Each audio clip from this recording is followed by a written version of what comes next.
So for main engine, start.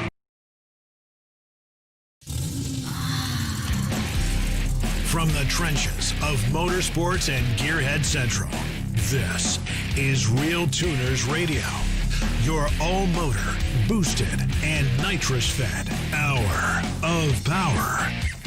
Now, here's your hosts, the Reverends of RPM, the Faction of Traction, John Bewley, Scott Clark, Bill Fowler, Scott Evans, Mark Dalquist, Mike Perduto, James Short, Tom Sewell, Brian Barnhill. This is RealTuners Radio.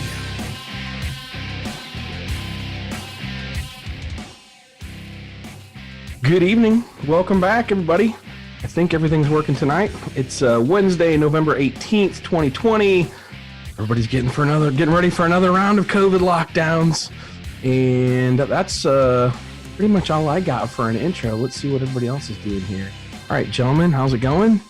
Well, quit talking about Scott. He's going to be unmute us any second now. Yeah. Or.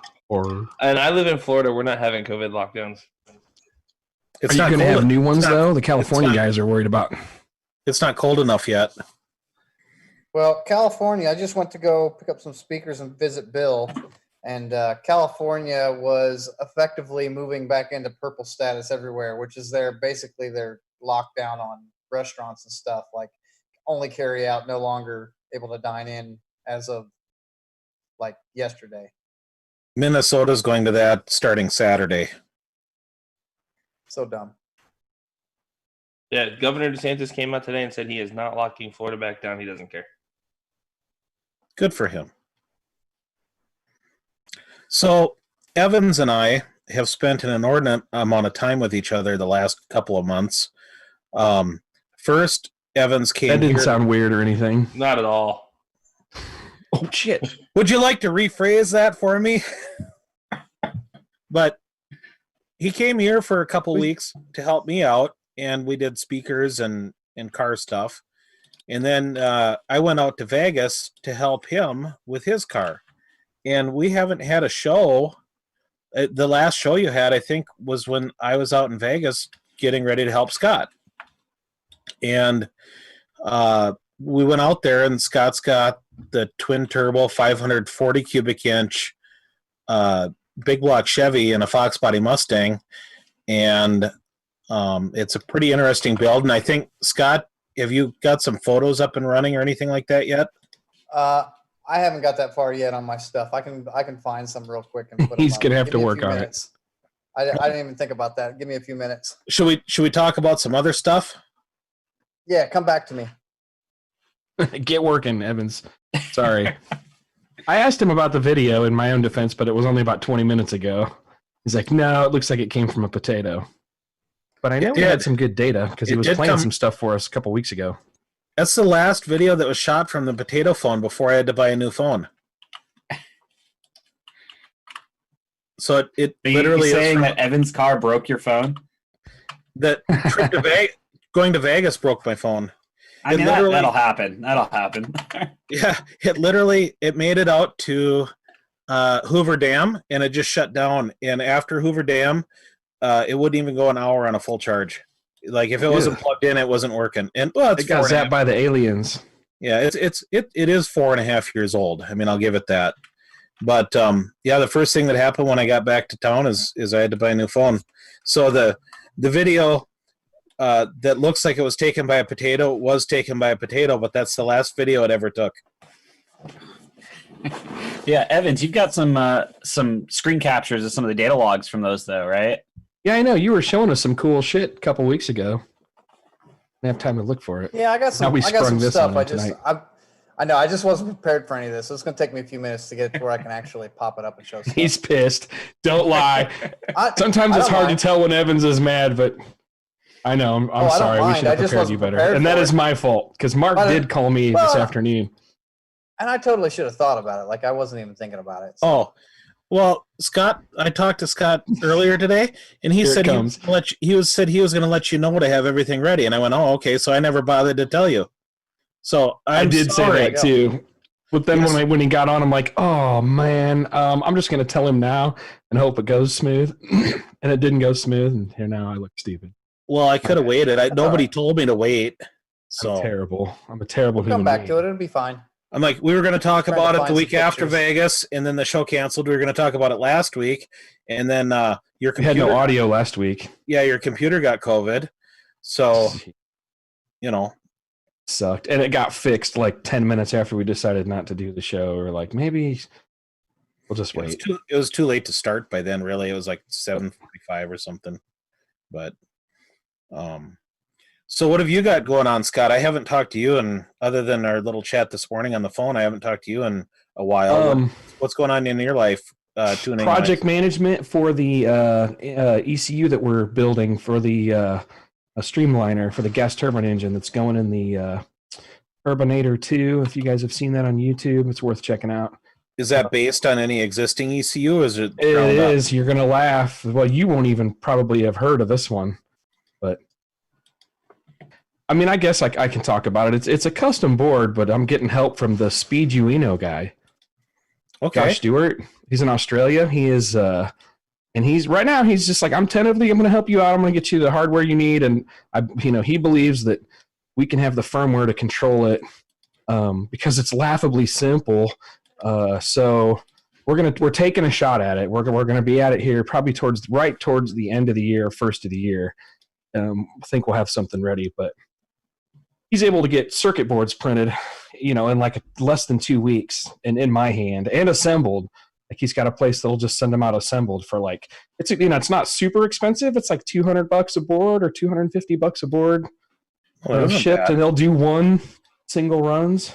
I mean, I don't know. I might talk to Brian about that when it's time and get his input, but I have nothing. We just have schematics right now.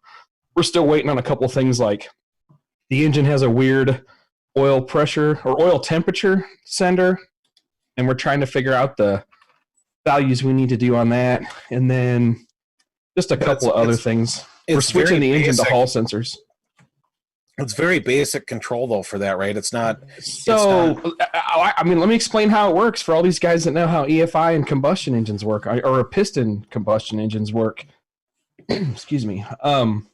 So basically, the ECU watches just a couple things.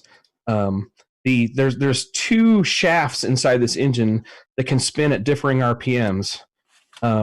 So basically, you have they call it the gas producer, which is like where all the combustion happens. That one has exhaust that blows onto another turbine blade that then spins an output shaft going into the gearbox. It's almost like how a torque converter works. It's a hot air torque converter, exactly. And so anyway, how the engine control works is basically this is the sequence. Get in the car, power it up, you switch the ignition on, okay? The ECU is sitting there looking at RPM for the compressor. It's 0, nothing. There's a momentary switch on the driver's instrument panel that he presses and lets off. That's going to tell the computer, the ECU, go ahead and engage the starter. The starter is this big monster, independently powered 48-volt thing that gets the engine turning up to a minimum RPM once the ECU sees the minimum RPM, once the start sequence has been engaged. It'll turn on the spark, which is just like a rhythmic. It doesn't have to be in any particular time, so they just, about that fast, 3 or 4 times a second. And then it'll introduce fuel, all this once it reaches a certain minimum speed. And it's a prescribed amount of fuel. You know how much needs to go in. And then it actually controls an electronic valve with a 0 to 5 volt signal, which is pretty cool. But anyhow, so once it's all that shit's going on, it lights off and it sees the RPM coming up. It'll bring the fuel up until that compressor RPM reaches a target idle speed, which is like 55% of its maximum speed is what you're shooting for. Right? So we have to build a firmware. All it does is it adds fuel or takes away fuel. It controls an igniter. It controls a starter. It'll turn the starter off once it introduces the fuel, or once it sees it taken off with the RPM going up, I guess. I'm not sure how that's going to work yet. But so Josh is helping us with the firmware. So how is the fuel injected into the airstream? So it's got a series of nozzles in the combustion chamber area there. And You basically, they're all on a rail kind of thing, but they're continuous. They don't have any control. It's just a orifice size, and it's how much pressure you pressurize into that rail is how much flow you end up getting through the nozzles, right? Up to 3,200 pounds per hour is full tilt, what we anticipate this thing to burn, which is a lot.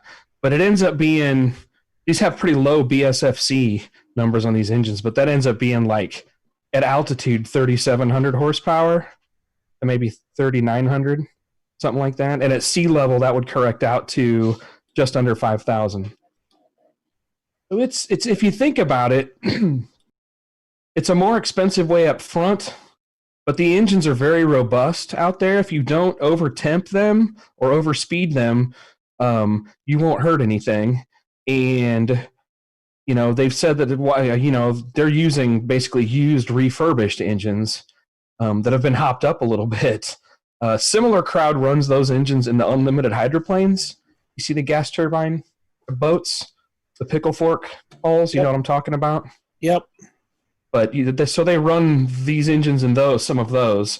And so anyway, long story short, their existing hydromechanical controls were not, they couldn't, in the old system, the driver had to pedal it based on EGTs. They'd have a light come on, he'd have to get out of it a second and then get back into it, right? And then the EGT would come on again. And you also have to be careful when you're accelerating the engine, when he smashes the gas from, say, an idle, you have to bring it up slowly enough. If you overfuel it, you'll put the flame out. So there's a controlled rate, a calibrated rate of rise of fuel delivery. There's some tricks to it, but we have all the like data. Like wire controlled acceleration rate or something like that. Yeah, exactly. Same exact thing. And so, I mean, I went and logged a properly governed one of these with my little picoscope. This was so awesome. This is like in July maybe or August when I was up on the dyno with these guys in Nebraska. But I was able to get my picos. I didn't even know how to log with that thing before that. I'd only used it for some basic stuff. And I got the logging figured out, and I used it to monitor what the fuel valve was seeing for a proper startup, a proper ramp up to idle. And then from there, it's pretty easy. But so I know like what voltage it needs to see on a 4 to 20 amp circuit, which is just 0 to 5, half a volt to 4.5 volts, basically. Just like how your map sensor or your TPS sensor works on your ECU, your Holly. So anyway, we're in the middle of designing that, which is the really boring part. It'll get real exciting here in a month or so. When I get some hardware in my hands, then we're going to run up to the dyno and set up camp with an engine that's all set up, ready to run, and then just work through the tests. Make sure it starts up and lights without blowing a monster flame out the back and any other stupid shit like that. Make sure we have good RPM signals. Hey, if it's got chances of big flames, take video. Oh, yeah. Oh, you should see the dyno cell they run these things in, Mike. The engine dyno cell, that's real shit. That's thick everything. You know, and it'll sit there and load it to 5,000 horsepower.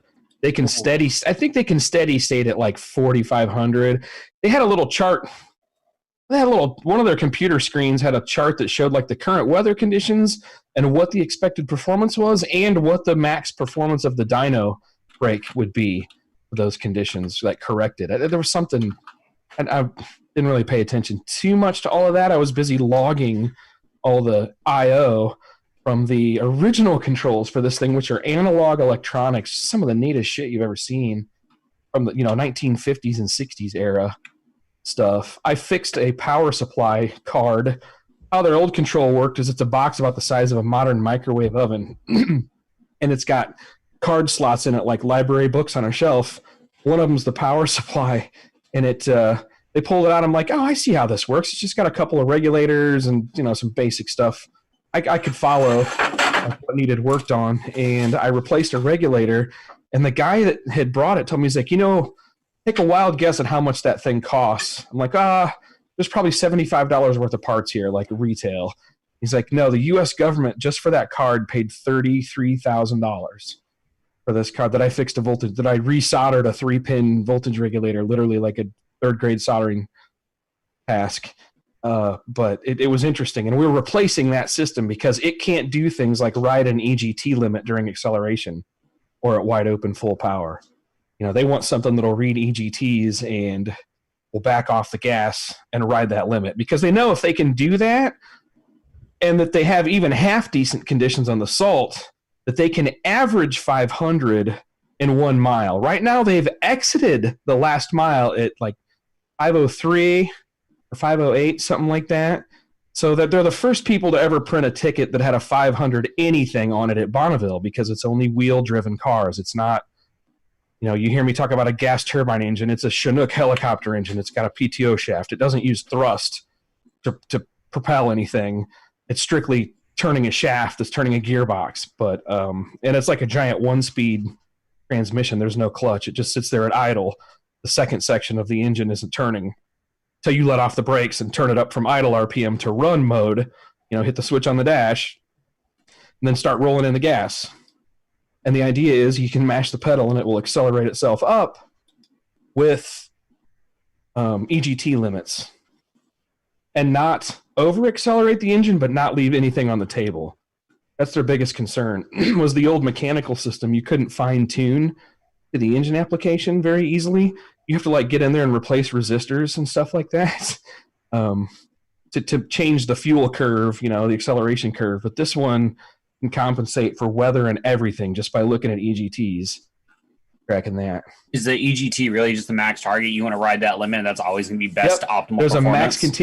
There's a max continuous. And I've asked them, I'm like, hey, man, talk to the engine builders. Is the same thing. Can I run it a little hotter for 10 more seconds out the back door for another 200 horsepower or something? You know, so we're working with them on that. Yeah, so does it pick more up being hotter? Or? Yeah. I guess once you get up to near the max RPM, that there's enough airflow. It's like a diesel engine. It's if you can stuff more air in it, if it's getting more RPM, thus the more fuel it can take. So the actual acceleration curve as RPM goes up in the engine, you know, as a rising curve. Yeah, it's kind of how, like, when we talk about doing some EV stuff, you can calculate how much battery we have left and how much, you know, predicted lap time, and like, hey, can we turn up the wick on the last, you know, sector of this lap or whatever? Will we have battery left? It's kind of the same idea of, hey, is there RPM left? Is there time left? If we know we can exceed temps for X number of seconds and our projected runtime ends in less than X, then sure, turn it up. Yeah, exactly. So I may have to have you if you feel like getting involved with this. I'll let you know. It will be on the dyno. He says December, but I bet you it ends up being January, just because of the way things usually go. But I think, you know, I know we've switched the engine to Hall sensors. They're compatible with Hall sensors. So here, in fact, let me pull up real quick on YouTube. I'm going to pull up a video, see if I can share it with you guys of the Turbinator. Coming in, there we go. Turbinator 2. So I'm going to try and pull up. There. Yeah. Here we go. So Turbinator 2, 503 mile per hour trap. These guys.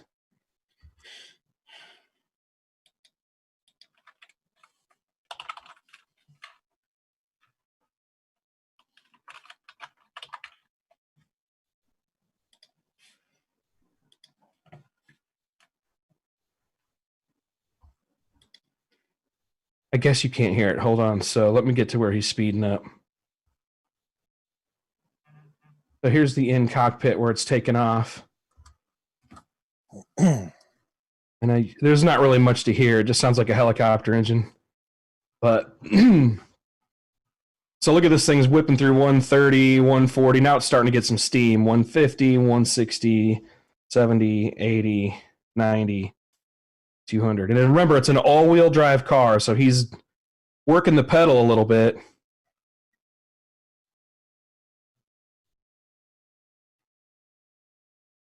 So yeah, they talk about shooting for 500 miles an hour.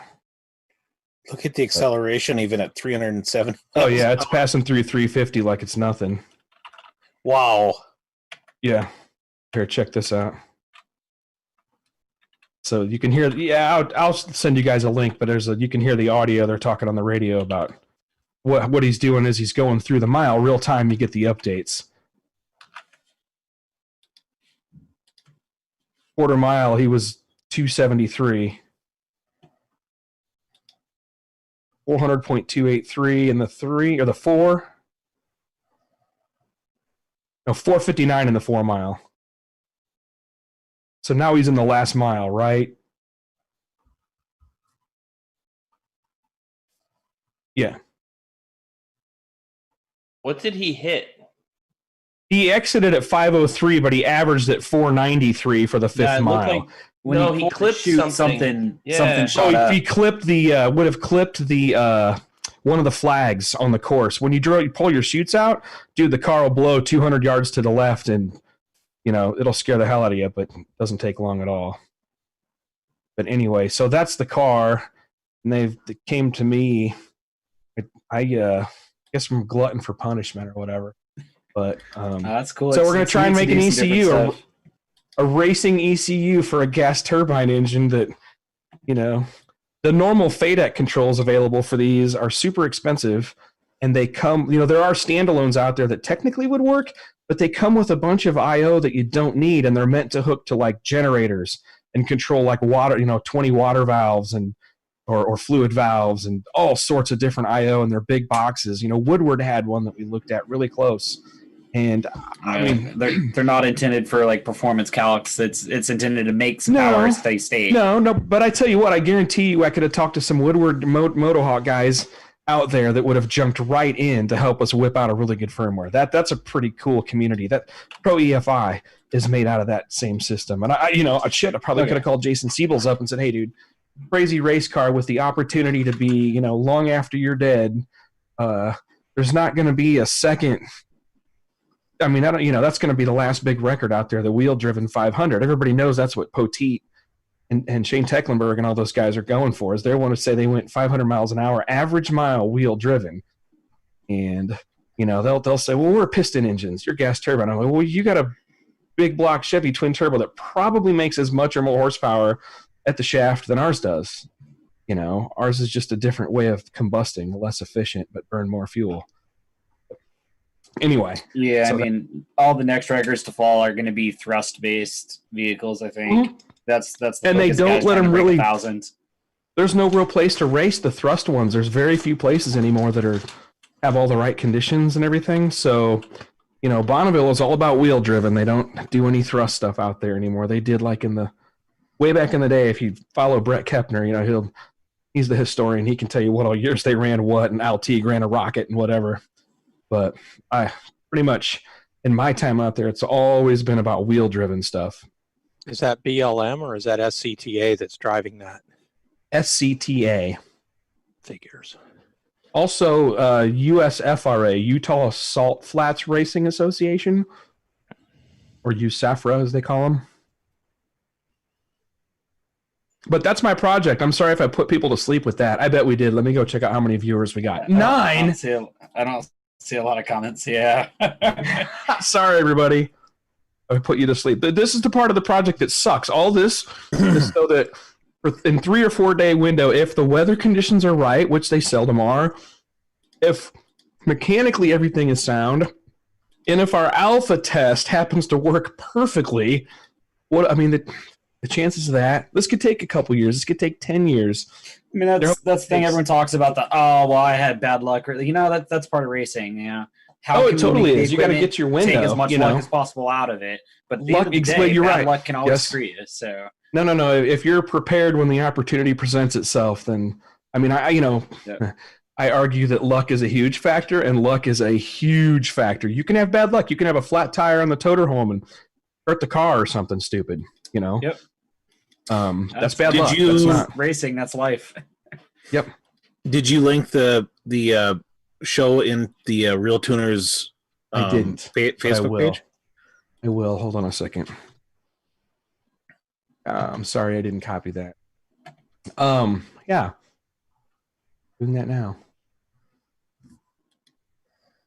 A 503 mile an hour run of Turbinator. Maybe everyone's just joining 30 minutes late because they're used to us being messed up for about 20 minutes. It's been a while. I think more Now we're going to talk about LS turbos. Right. To Fowler's comment. I think what it comes down to is it's not relatable to the majority of our audience. They can't go out and just hop in one of these and go for a drive, or they can't go out and do something on Friday night. I know, not but that it's not so in any way, shape, or form different or special. No, it's a personal thing for me. For some reason, it's very nostalgic. You get this vibe if you go to one of the West Coast NHRA nostalgia meets or whatever, Bakersfield or whatever. You know what I'm talking about, Bill? You've been to some of those March meet. Like there's a historical value to something going on there, and you see people. It's just a different thing than the drag strip. And I don't know. It's stupid for so many reasons because you can only do it a couple times a year if you're lucky, weather permitting. Some years you can't do it at all. You know, and it's like one thing you get ready for the whole time. There's not much test and tune. So I don't know. It's I don't know why we like it so much, but I like going to Bonneville, and I feel like I would like to be part of the team that cracks off the first 500-mile-an-hour one-way pass, and then, God willing, be able to do it twice if we didn't melt the thing down. Well, I fully intend on going out there next year. I want to see one. I want to be at one. I want to. Yeah, dude. That Pikes Peak and Bonneville are on my bucket list. Yeah, Pikes Peak I want to do so bad too. Oh man, one of my buddies went this year for Haltech, and it was one of those like, oh gosh, that would be fun. Year I probably could have gone, but I he was like working with the Sierra Alpha guys. We'll have to find someone to crew for. What do you think is going to be left of racing in the next couple of years? You know, well, there's a lot of already talking about what's getting canceled next year, and there's a lot of major series are having huge financial difficulties because of it. NHRA and NASCAR both, you know. So the sponsorship thing is a mess because it's a huge mess because you're not getting any TV time. Why would you be a sponsor? Dude, you can't have an event. I got a cold call from Motor Trend TV today trying to get me to pay to be on them to do some advertising. Like there's all this cool stuff. And like, yeah, it's just 3 payments. He gets those like 3 times a week. Yeah, I'm sure. There's this one guy. I think he just knows he gets 100 times skin or something. There's if you follow in the podcast group, there's scroll back some. He's like that guy. No, there's a question for you on YouTube. It says, wiring my Terminator in the pickup. I intend to use a bulkhead connector at the firewall. Are there things to look for with these, or if it has enough pins, it wins? The right current capability. Go ahead. Yeah, Let's let Brian talk about this. Yeah, so make sure it's got the right current capability. There's for each pin layout, there's like 3 or 4 different pin options that'll be, all 22 gauge, all 18 gauge, or a mix. So make sure you got enough for your power and everything else. Make sure you have more pins than you need. If you put in what you think is enough, you have 0 expandability. And when you've got a bulkhead and no other ways to get wires through, you either put another bulkhead in or you drill a hole next to it and put a grommet in next to a bulkhead, both of which suck. So leave yourself some room. Just don't cheap out on the bulkhead. There's things out there that aren't expensive. If you're going to have a lot of engine bay temp, there's a plastic back shell HD Deutsch connector. I think it's the HDP. I forget which one's a metal back shell.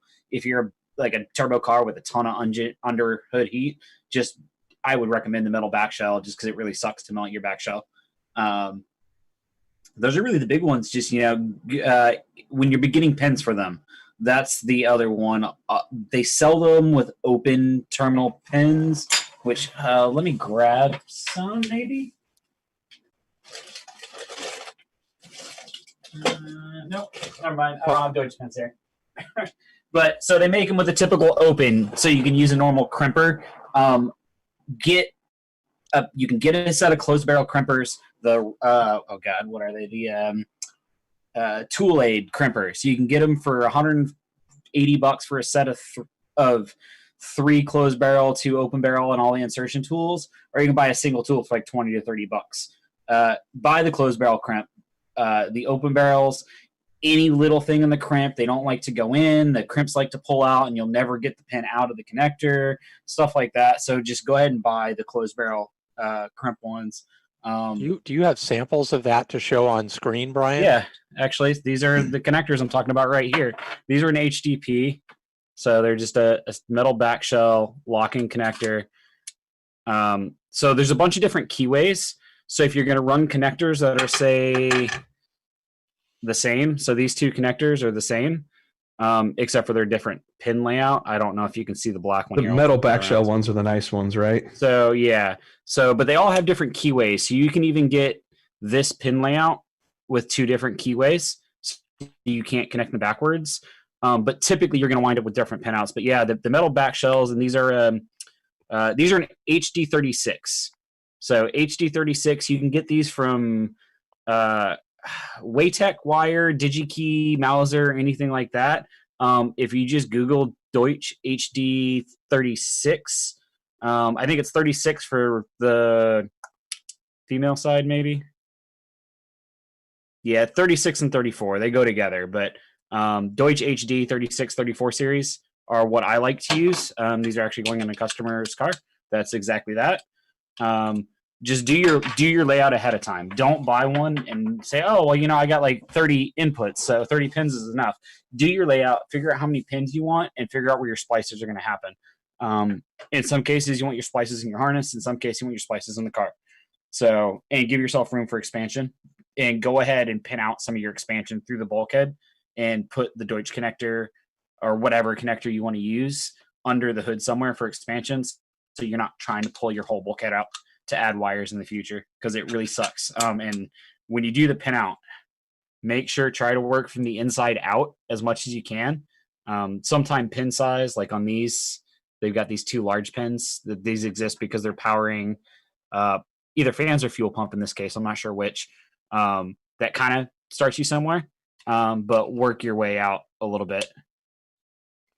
Brian, are you granular enough at this point to kind of get into, you were mentioning those are a customer car without giving away something on a customer. Are there particular ones that work best for a Terminator X or a Dominator or other ECUs, just from general practice? So it really depends. I would have to think about that a little bit. I haven't done one on something like a Terminator. Typically, these are going to be, this is for an Emtron KV8 ECU with a ton of sensors. So that's why I said do your pin out. How many signals do you need? And give yourself a little bit of room. I mean, if we're doing, so just, I guess we do some real quick math. 8 coils. Do you sell these, Brian? I don't. So I don't have a good to get wholesale on these. I've been looking at them, and I probably can. I can probably get enough cost on them to make it worth it, because I have the ones I know guys need. So I don't sell them right now. It's something I've been working on, and something I want to get up, but getting away where it makes sense for the price point. Because I think part of it would be pre-pinning some of these on one end, on say the ECU end or the engine end, either way, to allow some flexibility for guys. That's one thing I've been thinking about doing. So it kind of takes some of the work out of it. So I don't right now. Waytech, DigiKey, they give you enough of a bulk discount, and there's some wholesale stuff out there that putting all it together would be nice, but I don't. But yeah, I guess doing a layout of what you need for connectors and power is always the big thing. And I would probably say for a Terminator X, you're going to want one of the 43 pin ones. Here, I'll actually post a Dakota Dale. I hope you're appreciating this. I know this. I know Dakota Dale. He's a customer and a friend of ours for a while now. He's the guy I was telling you guys about that had the wicked ass multi-channel snap-on scope and knew how to use it. Okay. One that was doing a little product diagnostics. And I'll be honest. I'm real split on those snap-on scopes. The one on our, I forget which scan tool it is we've got at the shop. They're a commitment. It's one of the brand new ones. To be honest, I don't like it. It doesn't log as well. I like using my cheaper scopes better than that one. I've used some snap-on scopes that are nice, but it seems like some of them they tried to dumb down too much. Some of them they do dumb down, but then again, most of what you're looking at that they're having guys check is pretty. It fits in a pretty narrow category. It's low frequency. It's it's nothing spectacular. It doesn't need fast displays or high sample rates. But yeah, and anyway. I get it for the guys at the shop that I don't want grabbing me for everything. It works great. Sure. It's when No. I mean, the joys of an old school analog, Motorola scope or Tektronix. I have a couple of old Tektronix from the Air Force Base. Okay. But in Omaha there. But anyway, it just depends what kind of scope you're into. But sorry. So I actually just posted a link in Facebook. I can do it in YouTube. I don't know if links work as well in YouTube. No, I don't think it'll let you do a link in YouTube, which is weird because now you got 60-some people on YouTube. You guys can copy paste it in YouTube. Sorry. But that's the HDP pinout, and there's some other ones. These are the ones I really like. These are these ones here. So they make it to 47 pin. So you can see the pin layouts here. For the most part, I think with the 47 pin, you could get away with it on a Terminator X. Just think about what's going where. So in some cases, you kind of need to plan ahead of what's going to be in the car as well. Where's your ignition switch? Where's your battery switch? Your battery power, stuff like that. And in some cases, it might make sense to split it into two. If you've got two very distinct harnesses, you've got like a trans harness and you've got an engine harness, and you don't want to like have both those come out of bulkhead and split. Yeah, it's more cost, but like I said, I've got 4 of them here, and in the end, we're going to use like 2. I think all 4 of these were under $100. So pins add up and stuff like that. But they use the same pins as your regular DTM Deutsch connectors, the little square gray guys you guys see, at least me use all the time. But yeah, I would probably say the 47 pin. Maybe I'll sit down and put some ECU pins together and a normal pin out for, say, a Terminator, a Dominator, a Haltech Elite, 4-8-cylinder, and what you're kind of looking at for pins with a little bit of protection and then some options there. So chassis stuff, I always say separate your chassis stuff out. That's why we have multiple of these. This car has a PDM with chassis stuff as well. So all the chassis stuff's on its own harness. So for pulling just an engine, we pull the bulkhead, lay it over the engine, and pull the engine out. That's why I also say the transmission harness being separate sometimes is nice. Usually I'll inline Please make removal of the harness under the engine base so nice so you can keep it nice. Well, how much money do you think I'm going to spend on this thing? I spent $100 on my injectors. I bought a $500 turbocharger, for Christ's sake. So actually, spend $100? I'll get on this in a second. So here's the problem. This on a Terminator harness from Holley will be the only good part of the harness. You guys know my opinion of the Holley harness. God damn it, Barnhill. Let me just explain how Holley works. They have a 9 o'clock meeting every morning. Dudes show up with their coffee. They bitch about something, and then a couple times a year they call us because they're pissed about something. Well, they're going to call tomorrow. Oh, speaking of, I saw a whole big thing today where they were on a rant of, yes, apparently their harnesses are made in Michigan, and if you call them Chinese made, they get all kinds of upset. But we're better working when they were made in China. There are Chinese people who live in Michigan. So. Look, man, I'm just telling you what they were posting today. The harnesses made in Michigan. Do they need to test the Filipino for color blindness? Oh, no. Dalquist. Wah, wah, wah. I'll add one other thing to the harness discussion, which is a minor point for people like me that are obsessive, which is I build the harnesses so that I can take the engine in and out of the car and put it on an engine dyno. So it's really handy if you've set it up so that you have a way of extracting the ECU and the other things harness, so that you can take, the harness, go to an engine dyno, do all that, and then put it in the car. And then because I tend to keep cars a long time. I'm sorry, Brian? Basically, even just for maintenance, for us, guys will change engines. If we blow up in qualifying, or even between top 16 and top 32, guys will change engines. So it just makes getting the engine out super easy. Pull one plug. Usually, depending on how you do your power, you can put your alternator. But with radlocks now, that's even I don't know. Does everybody here know what a radlock connector is? A couple guys have asked me about this, and I know it's come up before. Radlock is a quick disconnect power connector. Some guys are using it on their PDMs. The Nexus, have you seen the Nexus or the new Autosport ECU Master PDM?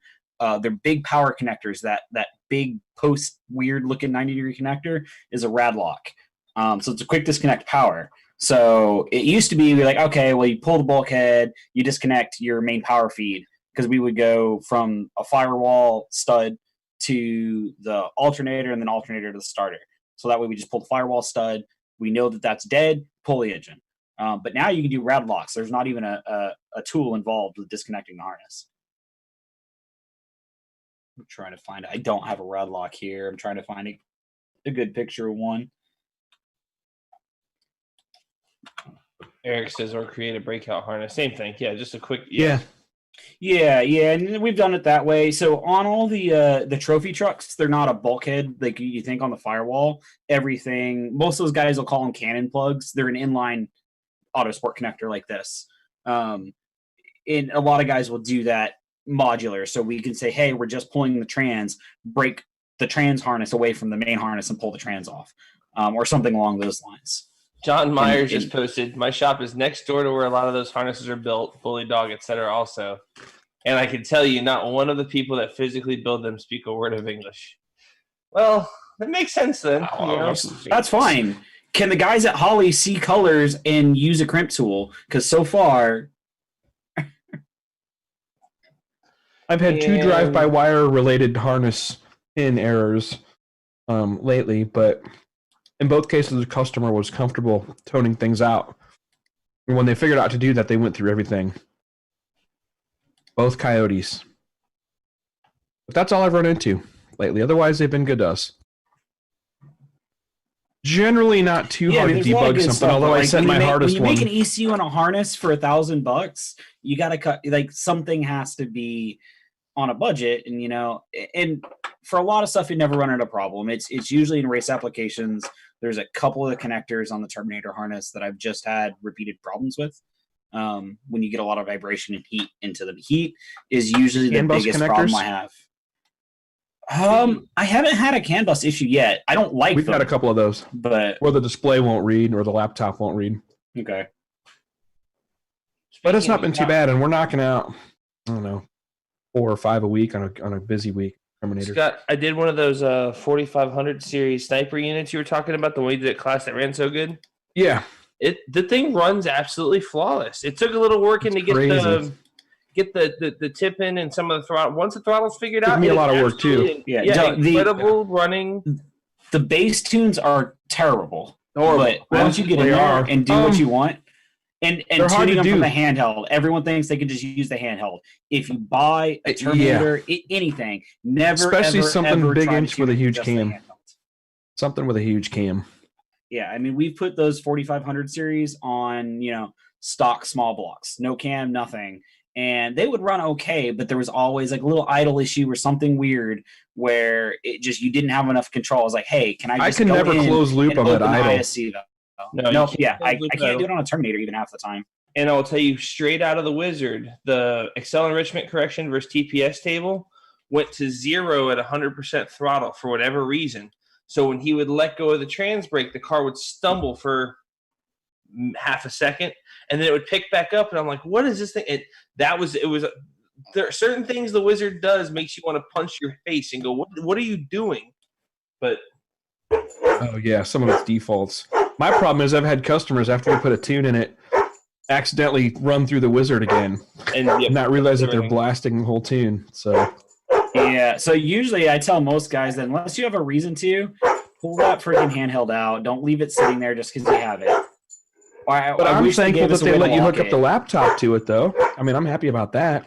Yeah, I mean, that's why normally I just disconnect the handheld, put it away, and plug a laptop in. John Wilson says your transmitter last class had to spin wrong.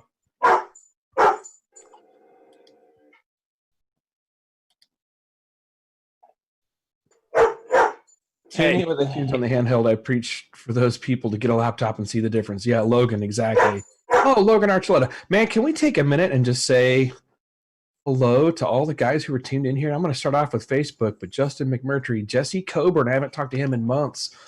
Will Tetra was on here. I wonder if he's still here. Khalil, our buddy Khalil from the Florida class. Who else is on here? Daniel Lembo. Kevin Shaw from they're down. Isn't he down in New Zealand? This is one like Eric Carey, John Wilson. Lembo's one of our guys wanting a Florida class, Scott. Hint, I know. He had said something. Kevin Van Noy's listening, our favorite carburetor guy. Chicken shit. I'm trying to get him on here, and he'll listen, but he won't get on and talk about carburetor. Well, you see, with the blow I give him a hard time. when the boost comes up, the fuel comes up. That's all you need, right? He told Mark today that somebody gets on here and wants to talk about blow-through carburetors. It's going to be a very exciting episode. Oh, God. No, so he made the mistake of telling Mark, hey, Mark, you would have made more horsepower if you'd have done this, this, and this with the carburetor on Mark's Engine Masters Challenge Pontiac. Well, one of the problems is we were up against a rule book, so we were following the rule book. You tried a bigger carb and it didn't make any more. You had that smaller setup figured out. There was no better way to fit in the rules. You were not making another 1 horsepower. The thing is Mike Laws spent like 2 weeks on the dyno with that carburetor, getting everything out of it that he could get out of it. Oh, and I should hate you for this weekend, too. Let's tell them that whole story. Mark has me come up to the middle of effing Fargo, and then you got to drive a couple hours. It was somewhere in Minnesota. It was at Randy's shop, right? Yep. And on the dyno, and basically he's not telling me, but it's like, I just want you to do your best with the EFI, do the best you can.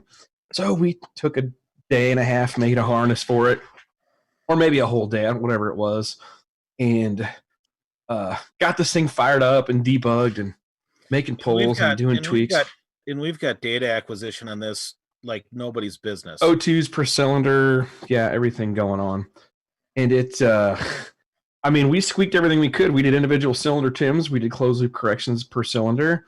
We did injection timing. Like, we figured out what timing it wanted. If you watch our YouTube video, it shows you, all the O2s and all that stuff. I've played that before. You can Google or YouTube search EMC throttles performance. It's Engine Masters Challenge, but we just called it EMC throttles performance. Find that video. Anyway, so we got it all squeezed up, and then right when I thought we were done, Mark's like, now we're going to take 20 minutes and we're going to put this carburetor on here. I'm like, well, what carburetor? Oh, it's pretty much just a Holly carb. I should have smelled the bullshit right away. So it's like the guy that spent years optimizing NASCAR carburetors for a lot of winning teams built Mark a specific application carb. Mike Laws from BLP at the time. Go ahead. This carburetor basically was a direct copy of the championship winning carbs that Jimmy Johnson was running at the time, with slight tweaks for Engine Masters because of the RPM range we run. It worked down low better.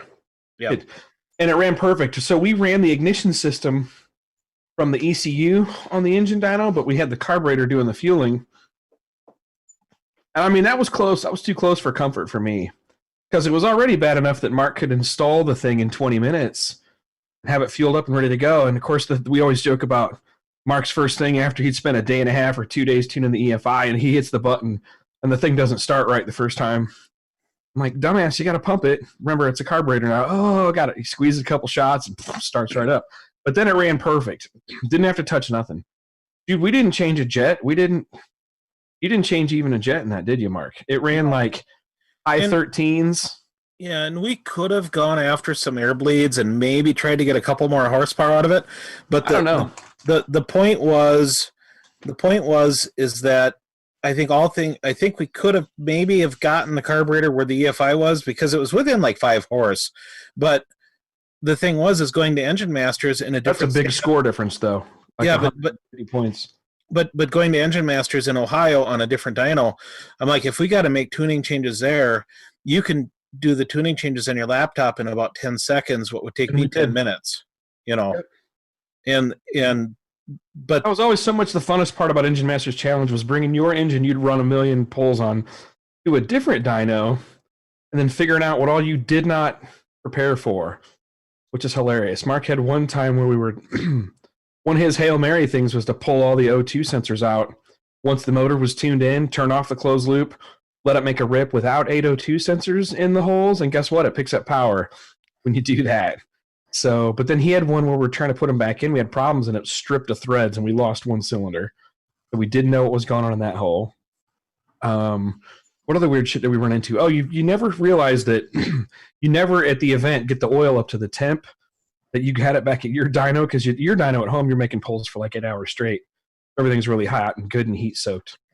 but the oil is cold on an October morning out there at where they would have the dyno competition. Mark, UNOH. were you not allowed to use like a electric pan heater to get Nope. the oil up to temp? Nope. You got like a 30-minute window to warm it up or do whatever you wanted. But you know what, though? If you're an engine builder out of Fargo, North Dakota, and you're worried the rods might come out of your Pontiac, you are allowed to put a ballistic belly or a blanket or whatever you want to call it under there and fill it full of insulation that may or may not keep the oil pan warmer. Huh. You can't. What a unique and unanticipated benefit that might possibly have been. You weren't allowed to have any type of chemical or electrical heating devices for any fluids, but I asked Wesley, who at the time was the tech inspector. I said, "Well, can I have a blanket on the engine and put some oil sorbs in it?" He goes, "Mark, so long as there ain't any wires going to it, I don't care what you do." I'm like, good enough for me. I was a smart ass and hung 2 wires that were just like shoved in the blanket. Mark's trying to do a Louisiana guy voice interpreter. Nope, you don't want to mess with Wesley. No. Nope. Oh, God. It reminds me of some judges. Good dude. Most days. Hey, Mike Head is in the chat. He was on our engine. Oh, badass. Yeah, Engine Master's Mike was there. Daniel Hayes is in the house. Spanky! I'm glad Perdido caught that. I was just looking here. John Wilson, Logan again. It's good to see you here, man. Mike Head got a rather custom billet carb from BLP here a year or two ago, and it was pretty solid results on his Mustang. That's awesome. People forget how lucky we are here because I can drive to BLP, get what I want, and leave. And it's the carburetor guys don't know how real good cool. they have it. My experience with those guys was very impressive. They taught me to respect the carburetor without having to say anything about it. It was pretty cool. Because if time is money on a naturally aspirated stuff, man, it's hard to beat. A lot of effort goes into EFI for that extra 4 horsepower and 8 foot-pounds or what. Now, if it's a turbo combo like Bewley's talking about, he'd laugh at you. Well, blow through. But you've pointed out before that the carburetor would not have performed as well if we hadn't have had all of the data acquisition with the EFI, because we had already figured out where the camshaft wanted to be. We figured out where the valve lash wanted to be. We figured out where the timing wanted to be. And we did all of that with the data acquisition that we had. And you're talking you max figured effort it out with the EFI, well. and the carb got all the benefit. It had all the benefit, but we literally took the throttle body off the intake and put the carb on. We left the injectors in the intake and made like 2 or 3 pulls with it, and was within 4 or 5 horsepower right out of the box without touching it. It was really, really impressive. So so we could have done the same thing, but we would have had to have the carburetor plus the race pack or some other form of data acquisition, et cetera, et cetera. So the EFI system, whether we were using it for fuel injection or not, still brought the data necessary to get where we were ignition wise. Yep, and we still had far superior ignition system to a distributor and a coil, oil bath coil. And that's where this whole thought, when guys are like, "Oh, when do I need a standalone versus a stock ECU?" Soon as you need more data, like that's the biggest overlooked part. How much easier it is to diagnose. Or as soon as your controls, as soon as the cost of all your controls, like if you got to add on a boost controller and then something else. And then you got something else, and then something else, and then band-aid it to make it idle. Because I won't go down that. In LS world, where we have the majority of our listeners, LS even 4.6, by the time we got to buy HP tuners credits, we got to modify the harness to be standalone. Now we got to buy a boost controller. Now we got to buy a bump box. I've already overspent the Terminator, and then it's I need to get some IO in this thing. It's not cost effective anymore to play with the stock computers or to even do it anymore. It just makes more sense to take the shit out. I'll be honest with you. Yeah. It's getting harder and harder to justify as well, especially in race and swap applications. Like I'm still amazed that anyone uses a stock ECU in a swap unless it has to be a carb compliant swap. Yeah, it makes no sense. And something is circulating Facebook right now, but it got deleted fast if anyone knows what's going on. but there's posts about HP tuners screwing everybody who hasn't upgraded yet. I'm going to assume they're dropping support of the old interface, but I haven't. Yeah, and like guys are being What's shitty going about on it. there? Like, so it makes sense to me. This is coming from someone that's tuned 3 or 4 cars in the last week, still using an MPVI 1. There's a lot of guys that prefer the MPVI 1, some bug stuff, and some of the inputs on the MPVI 2 and stuff like that. But the problem is they don't have any reason to support their old hardware with new applications.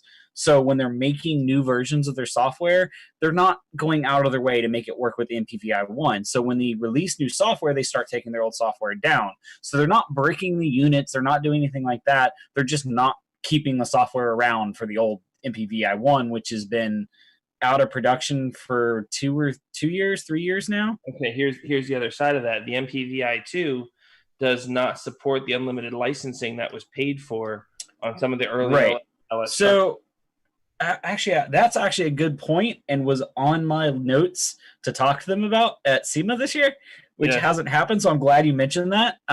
There's a lot of licensing things that changed. And that's one of the tricky parts. That supposedly that's supposed to happen. That's supposed to carry over. I feel like James is like trying to log in real fast because James is going to be coming in here because he's on limited license. I feel like he's going to come in from left field real quick. But I'm curious to hear what James Shorten has to say. What I'm suggesting for guys that do that is go download a version of the software. And I've done this. I've kept old versions of the software around if I thought there was a bug on the new one. Go download the current version that works with the MPVI 1, save it to your Google Drive, save it to a thumb drive, save it somewhere, and just keep a copy around. I'm sure they're going to get that working because if they're giving professional tuners a reason to move away from their software, that's going to hurt them in the end. And there are other people trying to get into this market. So if you're going to start taking away that unlimited license thing, that's going to cause more problems for them. So, especially when we know they turned over VIN numbers to a certain 3-letter government organization. Did I say that out loud? You said it out loud. I don't think we know that. They're not the only ones. I mean, I talked to somebody there, but know let's for just certain whether that may or may not have happened. No, exactly. We don't know anything about that. But so what we know is the precedent in that situation for the one big company that's gotten out about when the 3-letter government acronym came after them, that they did turn over a list of customers, and that's how they kind of got off. So with a minimal fine. If you have $400,000 a minimal fine, you bet. Well, for the number of systems they sold. So if you go to the EPA website, you can literally go to the EPA website and look at the list of people they busted in 2020. It's everywhere from a $400 fine for one guy to was it a Hyundai paid $20 million, something like that, for importing some construction equipment. But they've busted people they caught a guy at a test station in Delaware that had a test pipe replacing a catalytic converter on like an old Toyota pickup or whatever.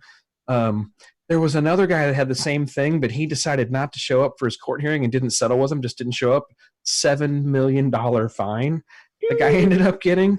But then companies that sold, some companies that fought it, or there was a company that sold like 3,500 things, and they tried just changing the name of the company and still selling them, so they got spanked hard.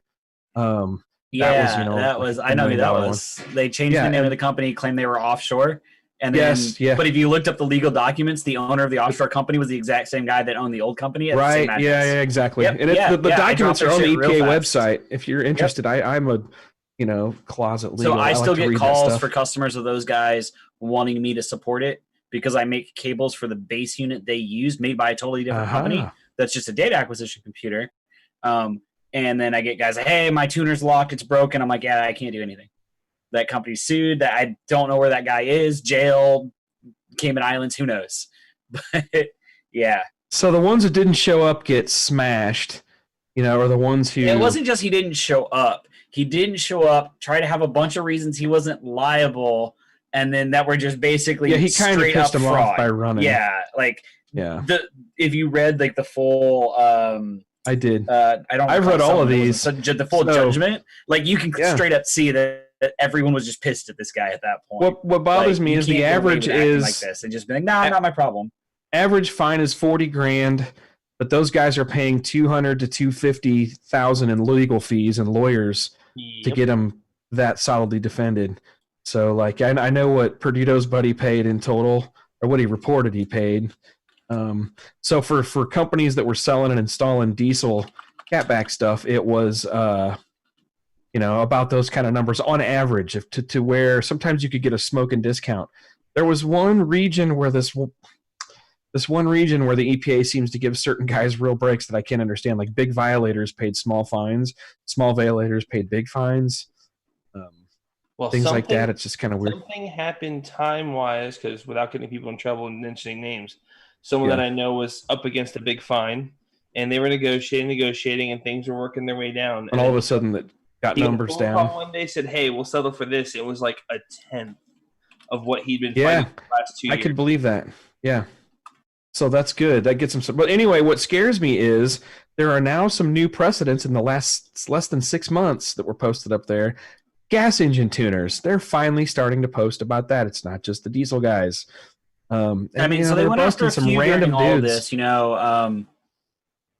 what was Evans? Jeff Evans? Evans Tuning. Jeff Evans. I want to get him on here. We should have him on here. Yeah, that'd be a good one. He's pretty cool. I just watched a lot of his videos. Yeah. There's been a handful of other ones. The Evans settlement was real interesting because they, in their list of violations, they listed a bunch of plug-and-play standalone ECUs.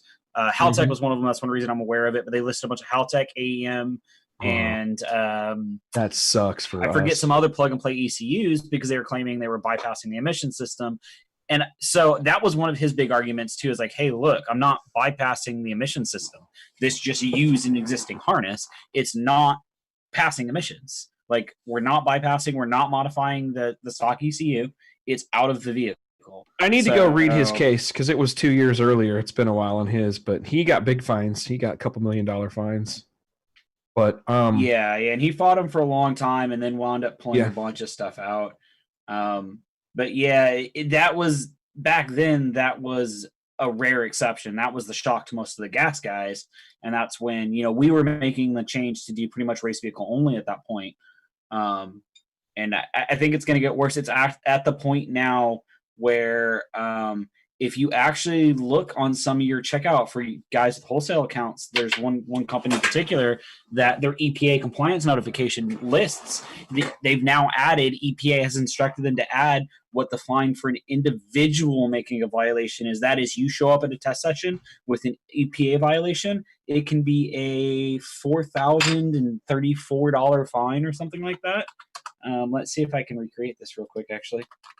And for the people listening, just so you know, real quick, what we've been able to figure out so far, and like I said, I sit with a group of guys behind closed doors that are fighting this all the way.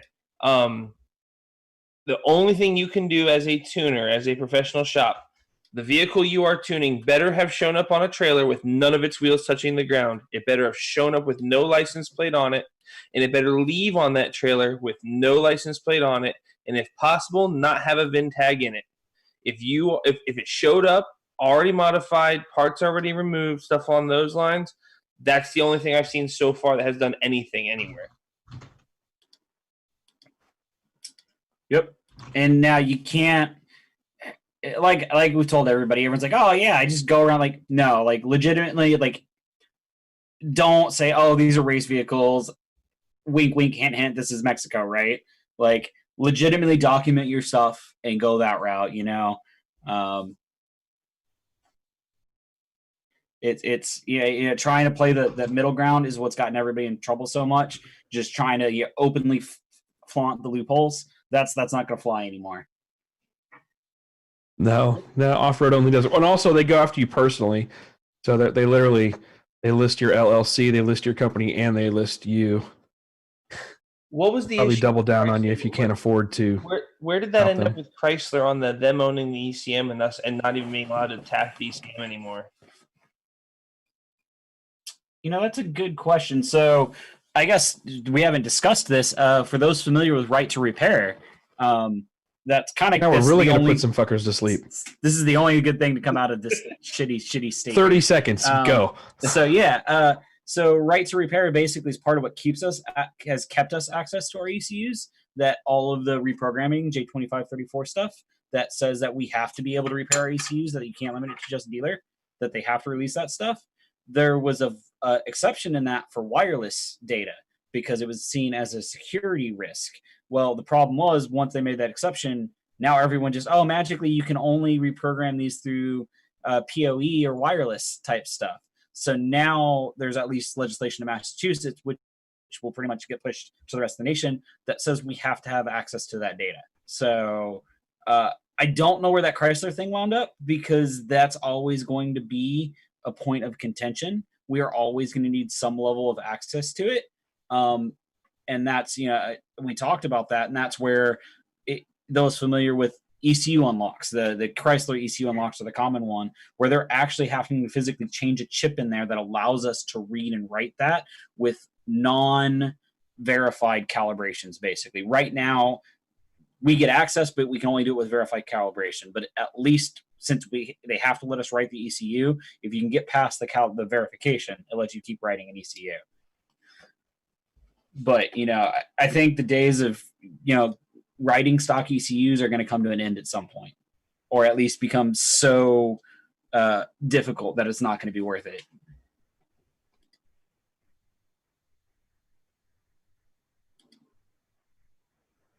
Sorry. Ollie's for Let everybody everybody. know. Incoming. Ollie's John Myers, you see that? He traveled all the way to Michigan for one of Scott's classes in Florida. I remember him. And he said, well, worth it. Another guy in the same class came all the way from Columbia. Hey, while we're there, thanks to all you guys that showed up for the class in Little Rock 2 weekends ago. We had a blast. That was a good time. You guys want to watch a 1,324 horsepower dyno pull? Anybody down for that? Get Evans up and ready. Whenever Evans is ready, let us know. Evans, did you ever come back? I'm ready. Yep, Let's watch this first, then we'll watch Evans. But hang on, this is just a little excerpt from my class. The rest of you guys can go get a drink of water. 40, 42. Y'all getting a show today in the live stream.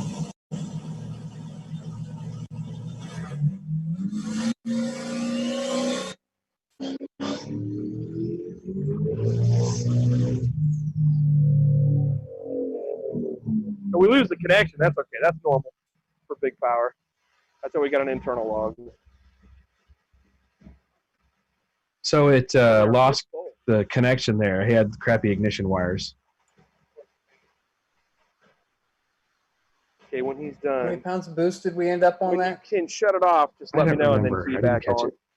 Was that 27 or something like that? No, we were up in the 30s at the end, The weren't we? pitch of Popeye's voice has gently gone up with the boost. He basically built last year's Derek Kelly combo. It's got the big cam and everything. But the rest is just us going through the tune. Well, it's not a bad idea if you can get there on this dyno. Here, let's just see the other one, the Miss Piggy. This is Tammy Tate's car. Because you know.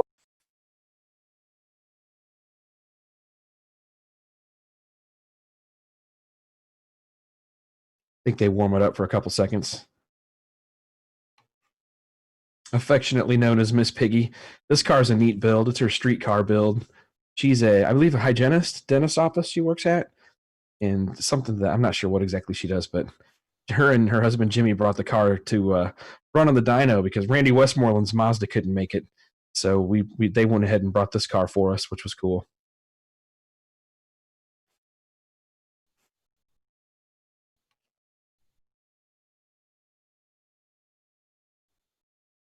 Yeah, they're getting ready to make a rip.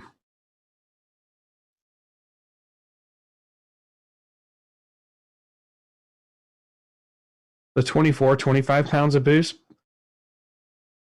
but it wouldn't hold. It was spinning the tires real bad, and anywhere above like 8 pounds of boost or 10 pounds. It turns out they had both their tires were a little bit out of round, and it caused some issues. But it was just kind of interesting. And then we were thankful that they brought the car out. Obviously, thought that was very cool. So thank you, Jimmy Tate, and Tammy Tate. Good seeing you guys again. So Evans, why don't you take over? Yeah. Show us some shit, man. How did your dyno testing go? Went pretty good. Mark, you got to unmute. Oh, give me a quick second here. I landed in Vegas, and Scott picked me up at the airport. And the first thing he does is he takes me to this hamburger joint that has Wagyu beef hamburgers. And the hamburger alone was enough where you could barely walk, but no, we had to have milkshakes or malteds, and very, very impressive. That was the start to Vegas. And we went back to Scott's house and started looking the car over. And that was on Wednesday night.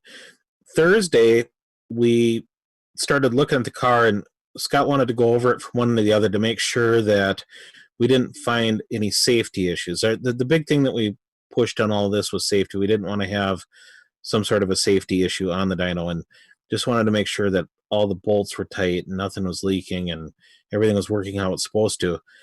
And we ran into well, I'll let Scott talk about this a little bit, but we were running it some in it, and we found a few things that were rather interesting. I'll let Scott tell this part of it. Yeah, we were like, I had fired it up back in March just to be able to fire it up, and everything's fine at idle, no big deal. And we were just trying to set timing, and I hadn't really got that far. We were just at the point where we were ready to take timing light, aim it at the balancer, and check where the timing was. As we fired up and get going, and it's all over the place. Like, it's not holding stable, and I can't figure out why.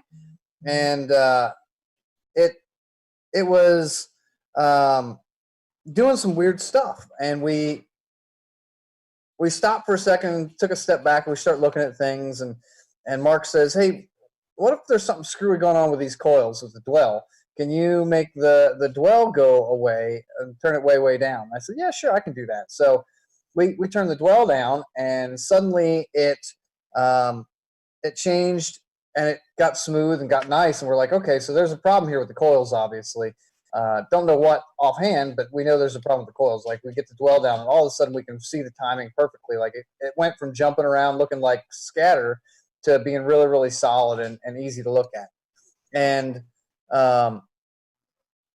so we get to looking at the coils a little bit, and I had bought some coils from junkyard. Like, I literally had pulled them off of a vehicle in the junkyard and put them on my engine.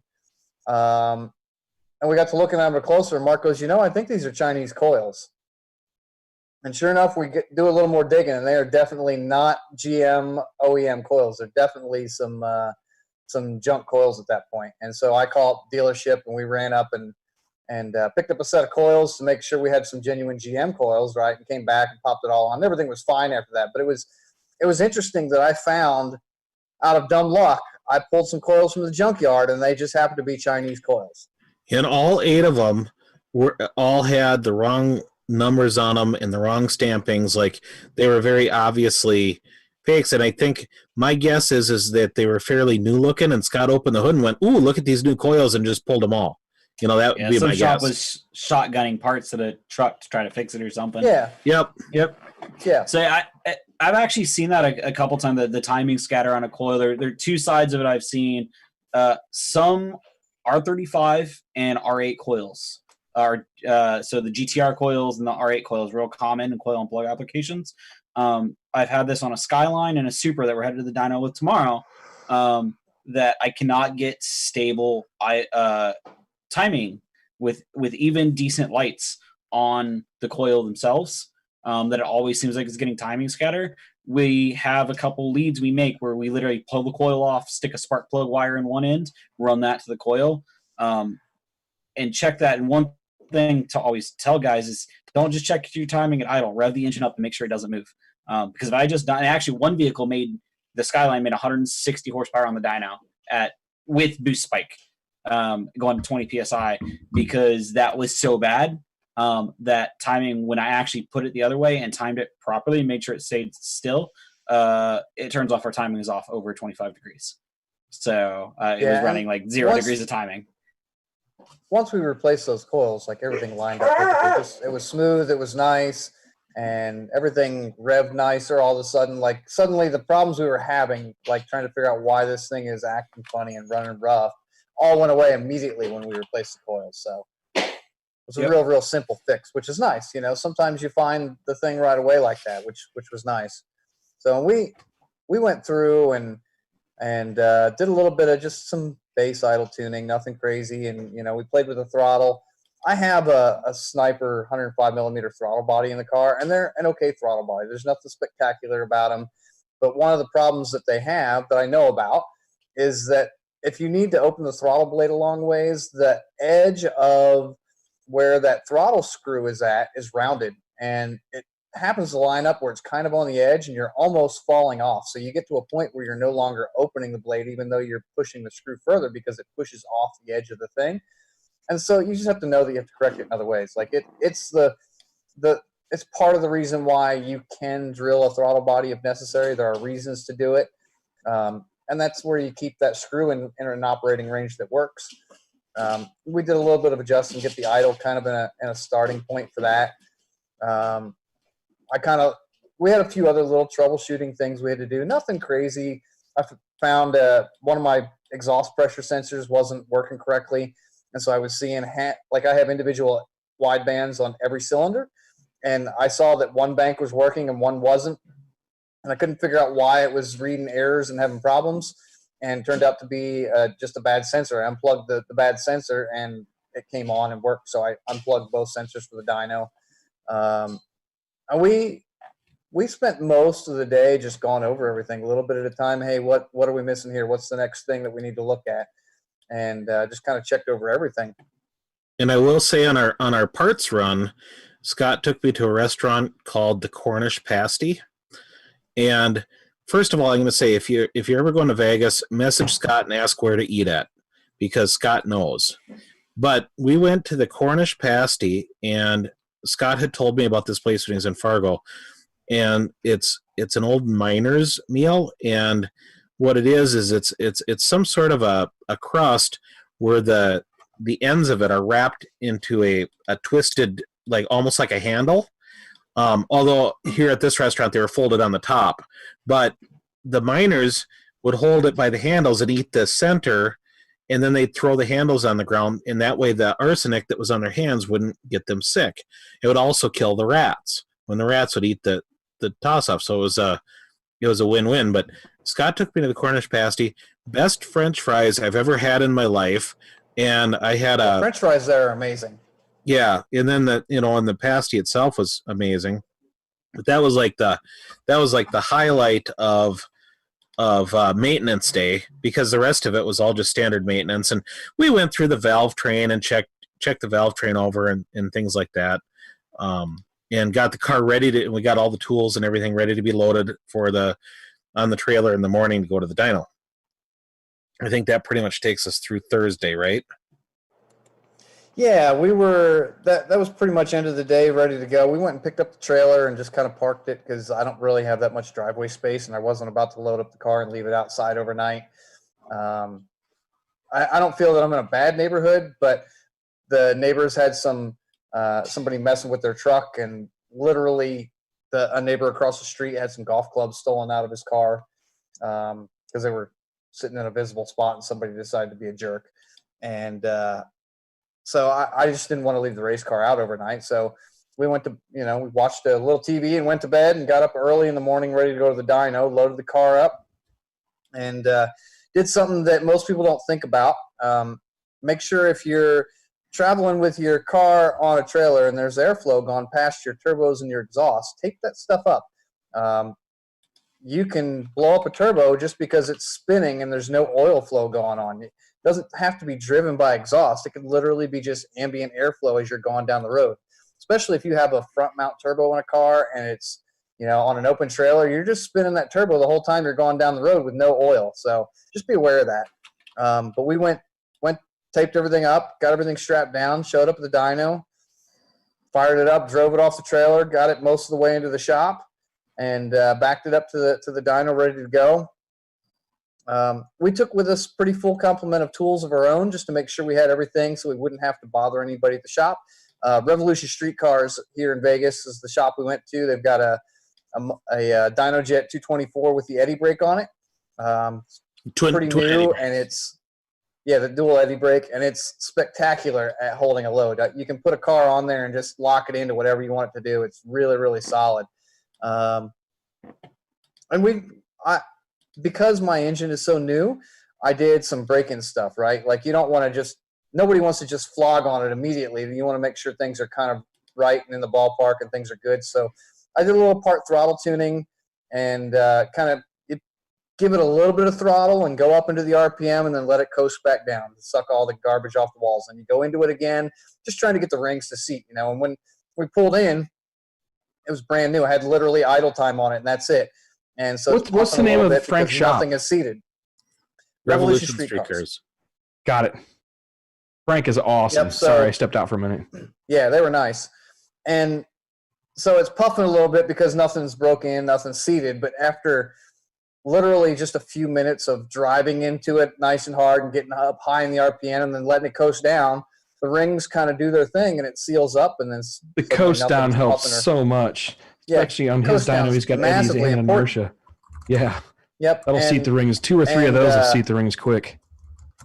Yeah, I was just doing like part throttle fueling and getting it kind of roughed in while I was at it. It's super simple to be sitting there, way easier on the dyno than it is to be on the street trying to do part throttle stuff. You know, you don't have to worry about other idiots in the road, or you don't have to worry about paying attention to anything but the laptop screen and, you know, watch your oil pressure and temperatures and call it good, basically. So I did probably, I don't know, 30, 40 minutes worth of part throttle and 3/4 throttle really before I was at a point where I felt really, really good about stuff.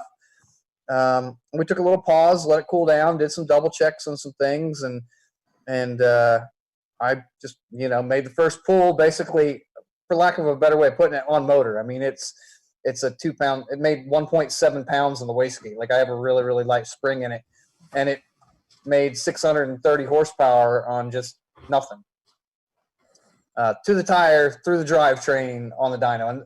And we found from our class here in Vegas with Bill Fowler's car that it's reasonably close to what we feel was a realistic number. You know, as long as it repeats, you're happy. But we knew that from Bill's car, from his being engine dyno to chassis dyno, that we knew the numbers that it was spitting out were realistic. They weren't, you know, Bob Marley high numbers.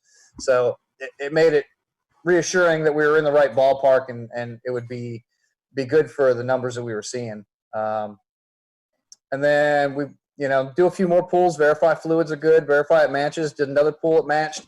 Went and did a third pull, and my vacuum pump decided to eat it and threw the belt, locked up the vacuum pump. And so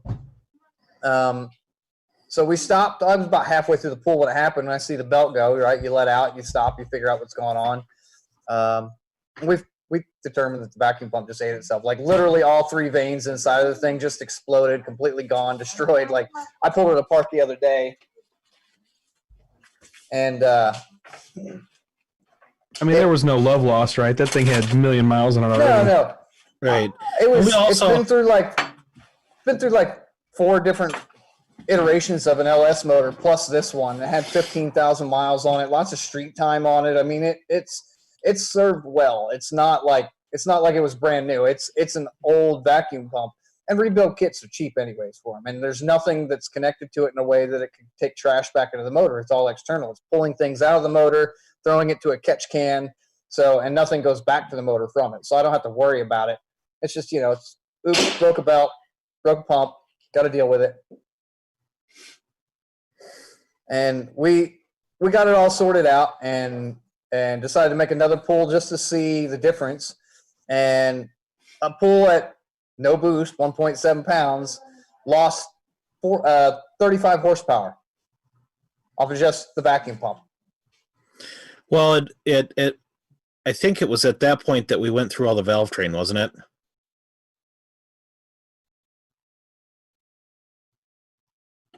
Hello?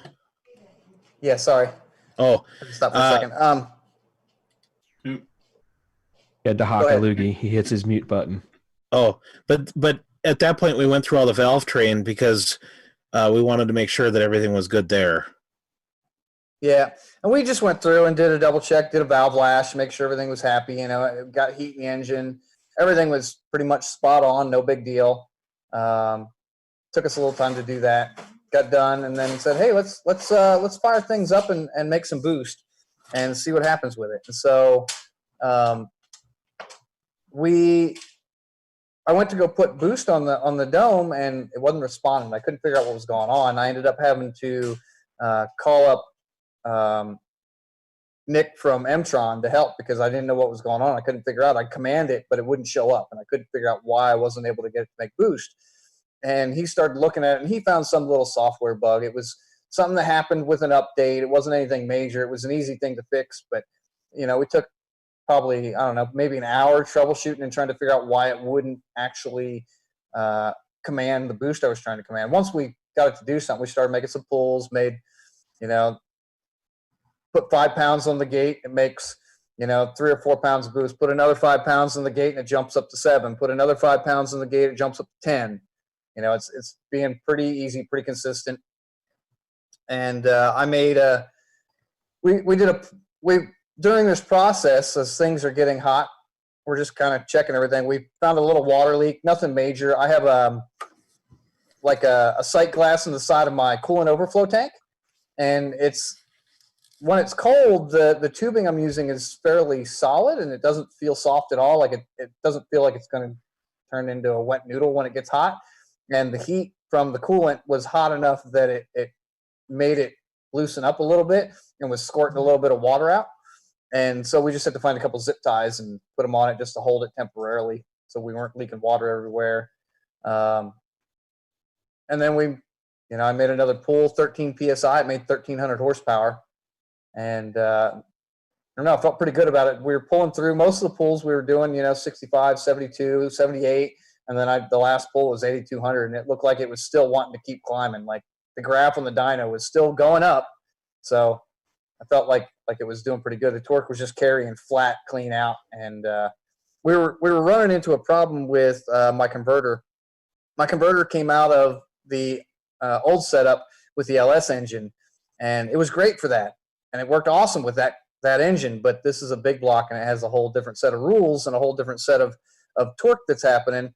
And so it would just load up and just go straight to 7,000 RPM and then carry it out for a little while, and then it would slip 20%. And by the time I was up at 8,200, it was only down to about 15, 13%. So we know obviously I need a different converter, and we're losing some power to the heat of the converter slipping, and we'll get that sorted and go back obviously. But if you want the pull from it, I have that here. Let's see if it'll play. Hopefully it's not too loud.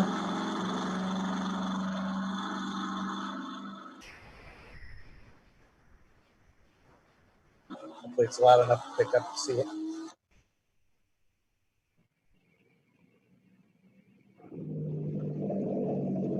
So, and that's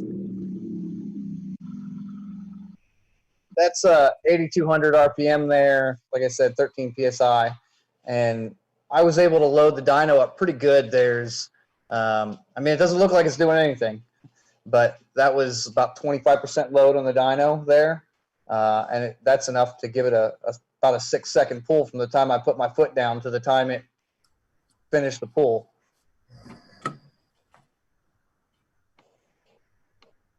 Scott, you may want to remind people what the basics of that combination are. So it's a big block Chevy engine, 540 cubic inches, and twin turbo. So it's twin 88 millimeter Borg Warner, nothing special, off the shelf, modified by Jose with his 100 millimeter wheel. Pistons are just JE alcohol pistons that have been custom cut to get compression where I wanted them to be. Just because I wanted good stuff in the motor. It's all Cali's crank and rods, and the heads are a Brodix BB3 extra head with copper head gaskets and O-rings in them. Exhaust was bought from Stainless Works. They make a header forwards and down for a Fox body that fits pretty good. I had to do a little massaging on one of the primaries, but it works pretty good. I had pretty much all the exhaust I've done myself on it. I bought pie cuts or bought tubing and made the exhaust all myself. Pie cuts? What? Sometimes you have to. Too tight a turn. Couldn't get the bends and tight enough turn for the sizes that I had, which was Zach Freeman gets bent about pie cuts.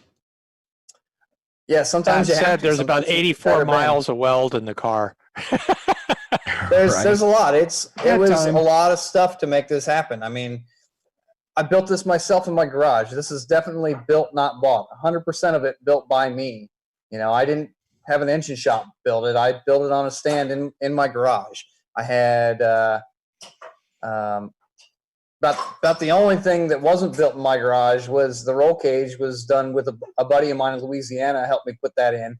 And we bought that from Comp Engineering and just did some modifying and bent the thing slightly to make it so that it fit my car better and tucked up a little better. And we added some extra bars to it so that it was ready when I decided to take it to a 750 cage, which is going to be the next big step because it's going to go faster than that for sure. So I'll have to go to like a 25.2 or a 25.3 cage. Yeah, and this car has been 8.0s at 170 with your LS, right? Yeah, one.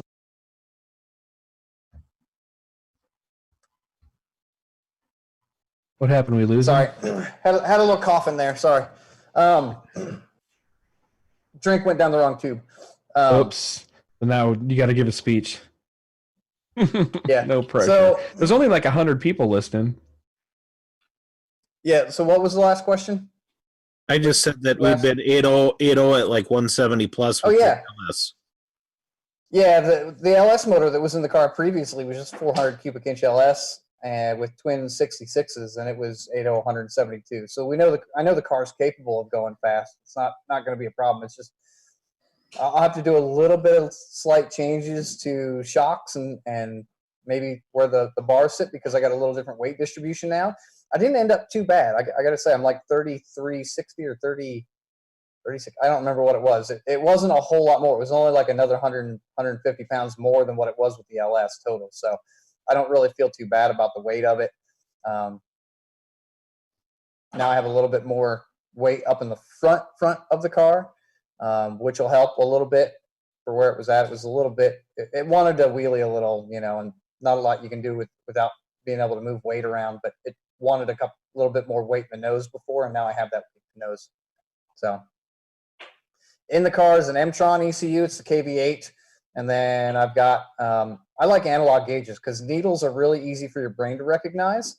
And digital gauges is a number that you don't see it when you're in the middle of something. Where a needle, you can make it say, hey, it's pointing up, it's correct. You know, you can make it very, very easy, quick glance. You can turn the gauge any direction you want and make it so that if everything points north, you're good to go. And it's a sanity check that way. You know, because you're not staring at your gauges going down the track, at least not if you're going that fast. If you're going slow, you might, but going fast, you're not staring at your gauges. You're staring at the track.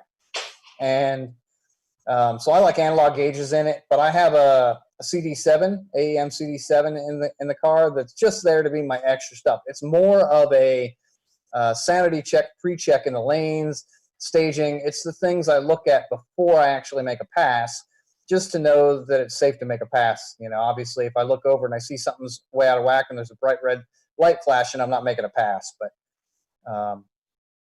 it's pretty simple.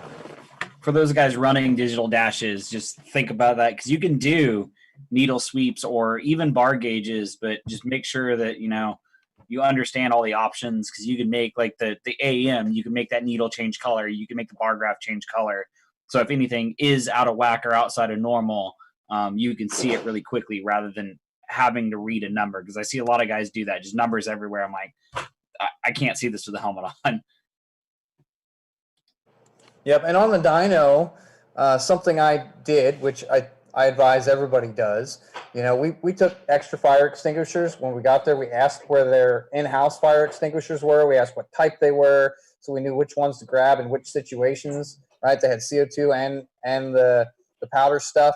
We dealt with making sure the straps were set properly and tight ourselves as well. Like Tim over there did a great job at helping us, and he put everything on. But we still go back and double check them because in the end, I'm the dyno operator, and I got to look at everything. I got to be the guy who figures out if it's really safe to drive on the dyno. I also wore my fire suit the whole day. Like if I was in the car on the dyno doing something, I was wearing my fire suit because there's always a possibility a hose comes off, a line breaks, something happens, a O-ring sprays a bunch of fuel out into a hot header and suddenly you've got a fire in the car. And while I'm not doing 180 miles an hour down the track and have to bring it to a halt, I can still be safe and have a suit that gives me the extra time I need to get out of the car if I have to. And we've all seen the dyno fail pictures. Oh, Absolutely. Yeah, and you had your helmet. You had your helmet on too. So If anybody doesn't I had know, helmet on, face shield down. gloves were on. Very important. Slime Gloves Kudos on, on YouTube shoes. chat says he can crew for you, Evans. He knows how to work a phone Yep, camera. I even had my shoes on and everything. Like I was full fire suit. It was not, I didn't have my Hans device or a neck brace on, but everything else was there. if anybody doesn't know who Sean Baca is, that's the silver Dodge Cummins truck that recently went internet famous for blowing the motor to pieces and the whole front of the truck coming apart. And he just recently he recently posted pictures. They're still pulling skin and dead skin and everything. He spent 2 days in the hospital, I think, a day and a half, 2 days. In the Yikes, he got burnt. Yep. So there's a reason. Yeah. He's not saying that because he's being like, he's just trying to act like a badass. No, like if it comes apart on the track, it comes apart in the dyno too, and the fire happens fast. Yep. And it comes in through any hole it can find. It doesn't care. It's going to find the path of least resistance and make its way in. Yeah, Perduto, you shared a really good video of that recently. Yep. I am an asshole with the cars I play with. I am an absolute asshole with the guys about making sure firewalls are sealed and safety equipment is on, because literally a I get worse and worse about it too. Yep. A pinhole in your firewall is a flamethrower at 150 mile an hour. Yeah, that's bad news. Sure. Yep. Yeah, like That's I've watched Kyle flames come Barnett. through side pods, and it's absolutely one of the fires I was in. That's Joe what got Timney me sprayed has with talked fire about that at extinguisher. length. Not We even should in get the him- car. Thank we God I should have my get Joe fire suit Timney on, back but on standing here to by a talk side about that. pod. Yeah,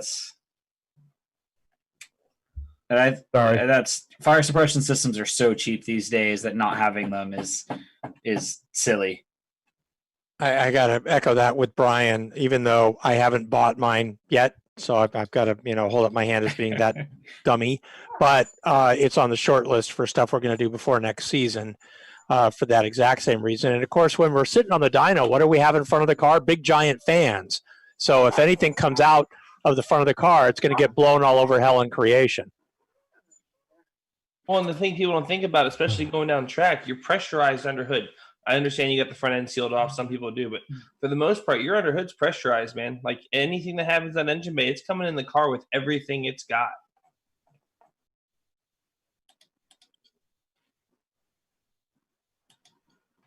So what else? But Time to that take was- a drink, that or is was- it time to wind down? Yeah, that was pretty much dyno day with Scott's car. It was very uneventful. You guys get to some good restaurants while you were out there? Anything cool? You obviously were not here when we were talking. I got accused of being restaurant tuners, not real tuners. Oh, Jesus. But Mark's going to be back on the treadmill right after Christmas. You watch. probably before then. But well, anyone going to Vegas, message Scott. He knows where to eat. I'll tell you that much. Oh, Evans, man, every time he's taking us somewhere there. That and I know Bill has talked about it before too. Bill, what's the Italian place? We actually ran into each other at one point in time. Evans took me there. Yeah. Piero's. Yeah. Dude, Piero's Yeah, is if so you're in known as, Vegas for some an reason, old mob especially around hangout. SEMA, you have to go to Piero's. Yeah, Piero's is awesome. It's Where the little required. Italian guy comes out and makes sure you enjoyed your meal and every part of it was good. Yeah, SEMA is on the list for next year if we're allowed to have it. Piero's Lord is awesome. knows. Hey guys, I have a question that got listening to the whole conversation about 8 AFRs, and then Scott was talking about, and then Mark's Hail Mary on the dyno with actually pulling the sensors out, because I'm guessing that they intruded a little bit into the airflow into the exhaust. Can I interject for a second, Bill? Yes. So specifically on the Engine Masters engine, the headers were sized they were actually undersized by about 7% of what would have been maximum flow for that tube. So they were sized for velocity, because Engine Masters, you have to pull from 2,500 RPM on up. And so when you go and put the O2 sensor into the tube, you're taking too much area or cross sectional area out of the tube. That doesn't. Most headers are too big, and putting an O2 sensor in them doesn't matter because it's the area isn't there. But we were using all of the primary tube on that engine. We have since found that you don't have to have the O2 sensor all the way into the tube either, and it will read the same. So that was what my question was going to be, is does running a deeper bung or extensions, as people do to keep sensors alive elsewhere in the exhaust, work in that situation with the A to O2s? It would, yes, but on that engine specifically, because the way the headers were sized, that's why it made a difference. If the headers had been too big like most people run, it wouldn't have mattered if we had the O2s hanging into the exhaust stream or not, really. Or it wouldn't have been, like, we saw a difference of like 4 or 5 horsepower. It was pretty dramatic, you know. But the point being, they can be set up so that they do not stick into the airstream regardless, and still read just fine. That's the answer I was looking to get from you guys collectively. But at that point, we hadn't gotten that far with it. So. Cool. But if people are fabricating headers or getting ready to do 8 AFRs, it's something to think about. Just make life easier and move them back a little bit, and everything will be fine. And that applies even to the your existing headers, even if you haven't fabricated them. And does that apply as well if you're looking at putting them in the collectors, conventional installation? It's still fine to back the sensor out of the stream a little bit and everything will read just as good? Pretty much. Yeah, and I know. Yeah. Or if it reads off, it'll be a scaled amount. So what you do is you make sure that in the exhaust, if you put them in, use bungs that pull it out of the heat a little bit, and provide also a heat sink on it. So like AEM makes one that they sell that's got little ribs on it that works awesome. It basically makes it so the very, very, very tip of it is just barely into the exhaust, and it's still plenty. And then like Innovate makes one that's a shell that protrudes in where the normal sensor would, but it pulls the sensor back up further, which is a little more obstructive, but it works just as good. It's just the same kind of thing. It's giving it a place to still get the exhaust, but not be directly in the fire. Yeah, that's exactly what I was going to say. If you've already got your headers made, there's plenty of offset bungs and heatsink type that work great. Do you typically run those, Brian? It depends on the application. I do, because I like especially in the 4.9s, I like them close to the turbo. I like them closer to the heads. Everyone's like, 18 inches, 2 feet away. Now I'll put an O2 sensor at the turbo as long as it's good laminar flow, because there's not as much moisture there because it's hotter, and that helps those 4.9s especially live. But sometimes there's a balance, and those bungs help a lot. Motorcycles are another application where things just get hot. So if I'm doing a permanent mounted O2 in a motorcycle, I use these bungs a lot. They also make one that's motorcycles tend to be I believe it's an M12 O2, M10 or M12. I think it's an M12 O2 sensor. So they make a version of this as well that's an M12 to M18 standard O2 What does that cost compared to the motorcycles? How much does that cost? The heatsink bungs? No, the skinnier O2 sensor, the narrow band or the wide band. Oh, you know what? I don't know. I never use them. They come off. Every one of my bikes has had them taken out. I mean, no, they have all of their stuff. Yeah, so I've never replaced them in a performance application. I've always used a standard wideband. They're really small, so they fit a motorcycle a lot easier. As Jason Hankinson notes on the YouTube feed that, quote, people use 90-degree spacers to deal with air code 420s and 430s, which is something I've heard before. Not actually witnessed or seen anyone actually do, but I've heard of it. Of course not. Yeah, the old spark plug non-fouler tricks. Hey, yeah, man, that's the one. I'll just shut up right now. Hang on. Yeah, the motorcycle adapter, the M12 to M18 is always a 45-degree adapter, because typically we're installing these like in a belly pan or something like that of a motorcycle. And I've had if you're on an engine dyno where you were, every tiny little thing, maybe you noticed a difference, but in a street application or a chassis dyno application, and I would even argue that as long as you're getting repeatable results that you can confirm, I don't think you'd see any notable difference.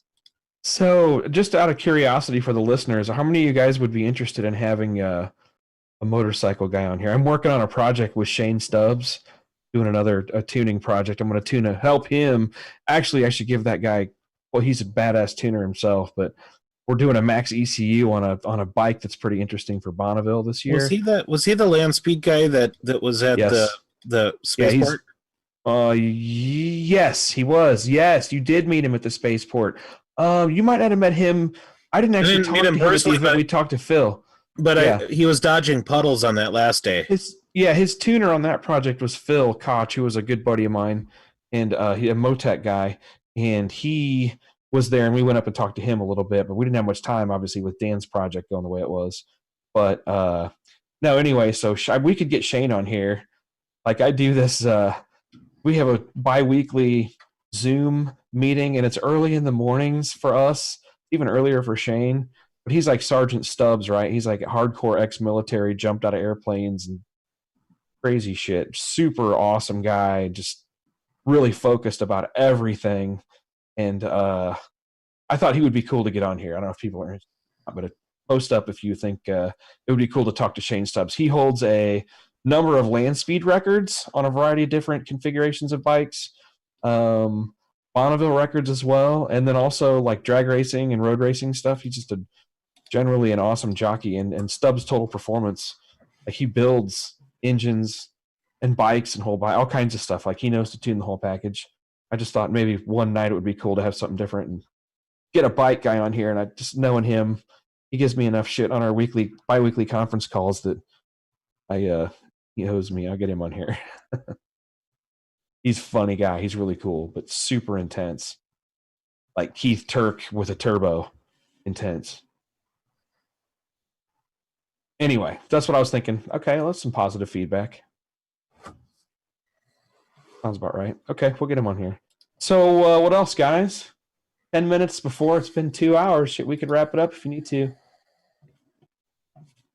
Looks like we've exhausted all the questions and comments. Dying down. Someone says yes to Shane, by the way. Outstanding. We'll get him on here. You need to, even if you're a car guy, listen to Shane and how he approaches record settings. He's badass, and he's in with all the top guys, like learned from a lot of them. He's been to the wind tunnel multiple times. He just knows the process of doing aerodynamic things on bikes and going fast and making big power and tuning them. He's got his own dyno. I've actually worked with him before when he had a problem with porous head castings leaking water into the combustion chamber, and on his first boosted pull, it hydrolocked the motor, and it literally sent a rod out the motor and into his leg. Now, and he's on the phone with me, and I'm on remote, and I'm like, "Are you all right, man? Are you all right?" You can hear him going, "Oh shit! Ah, damn it! Hit me in the leg." Like, I'm fine. I'll walk it off. But I guess it was some carnage anyway. Tough dude, but neat guy to work with. I'm working with him on this new bike. I think we're going for a turbo 750cc build. We're doing off a GSXR motor. It'd be pretty cool. Yes. So it's just the classic. It's just a scratch. There's a connecting rod sticking out of the leg. It's just a scratch. The other guys. Man, I was pissed when I took a running board to the knee this today. Right? He's like, it's just a did flush the whole wound. reach over, turn power on our truck to flash it while standing next to it. And the automatic running boards pop out and catch you. Oh. Jesse Colburn, I think the plug wire thing was asked several times, but fire core, yep. Fire core and magnet core, those are the two. People seem to be happiest with. I personally like the Excel with the ceramic boot. If you're, I don't know, man. Have had some problems with those. So, and I don't want to. How do I say this? If they connect with the cylinder head, is where they become a problem. I've thrown 3 sets of fire cores in the trash, and Rick's been nothing but good to me in the last month and a half, 2 months for noise interference issues. Good Lord. So I don't know if he has changed suppliers or what. We need to talk about how those cars are grounded then. No, these are cars that have run his wires in the past with no problem for a year and a half, 2 years on end. but I've been made a believer on the ceramic boot excels. We got them on a number of cars now without issue, especially the guys with the Turbo LS stuff. It stops it from melting boots real fast. Interesting. We had trouble where on certain heads that those things you couldn't avoid having the thing around the ceramics contact cylinder head and it would crack the porcelain, crack the ceramic. No, not an issue we've had yet. Not saying it won't, but not an issue we've had yet. Severe Scorpio asked a question on YouTube. I do have a quick question. I'm building my first engine for boost. It's a VQ35DE, which is the Nissan V6 with VQ35R heads. Do y'all have any advice on a build like that to watch out for? If anybody would, Barnhill, but you know who else? Scott Aiken, or the guys at Z Hookup. Watch out for Scott Aiken. AIKEN. Why do people hate the VQ so much, Barnhill? Why is there so much VQ hate? Have you heard? Because all these dumbass drift guys straight pipe them. That's why. Okay, I'll give you that. Damaged my hearing by years. It sounds like dude, what did I hear the other day? I was driving behind a kind of straight piped or loud exhaust Ford EcoBoost pickup truck. Oh yeah. Oh my God! Nothing on planet Earth sounds. This makes a junior dragster straight pipe like an angel M50 choir. BMWs are terrible as well. Rotary. Don't forget rotaries rotaries. are not worse. Let's be real. Rotaries are not worse than this. Hang on, the Grand Nationals, the 3.8 turbos did not sound good. They are not good either. That's true. But a 1300 horse rotary ripping at full song. Oops, got to reset my camera. Oh yeah, no, the VQs. I forget. You've got to be careful on timing. Timing will kill those rods really, really, really fast. Mm-hmm. So kind of similar. How do we do the LS timing stuff? Let it get past peak torque. Be careful with how you build boost. In revs, same thing. Those have some oiling issues, and I forget, not terrible, not any worse than any other engine. So just make sure you've got some of your whatever your oil pan situation, your oiling issues addressed, and a good monitoring setup, oil temp and oil pressure. I've seen those kill more VQs than anything else. The stock gauges like to crap out, and everyone just starts ignoring them.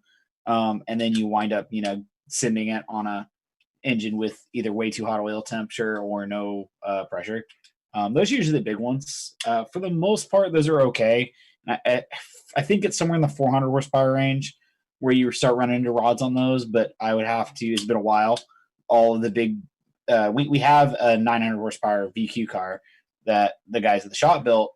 That's basically a full GTR setup, almost built engine.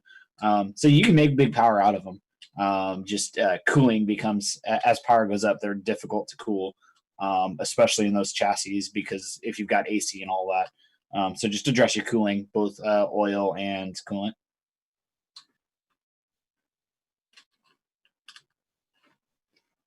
Very nice.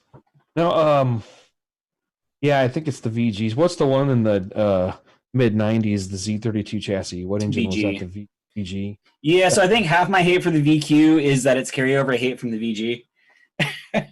Yeah, I mean, so two of the real guys that have built real motors in that world, Jeff Calloway has been to a couple of my classes. He's a good dude, and they've got were they spraying that one? Got a really fast one down in Houston, Texas. And then Scott Aiken up here in Joplin, Springfield, Missouri area. Look, I don't want to hear anything about LS's and F bodies. You're not a man unless you've hung turbos on a Z32.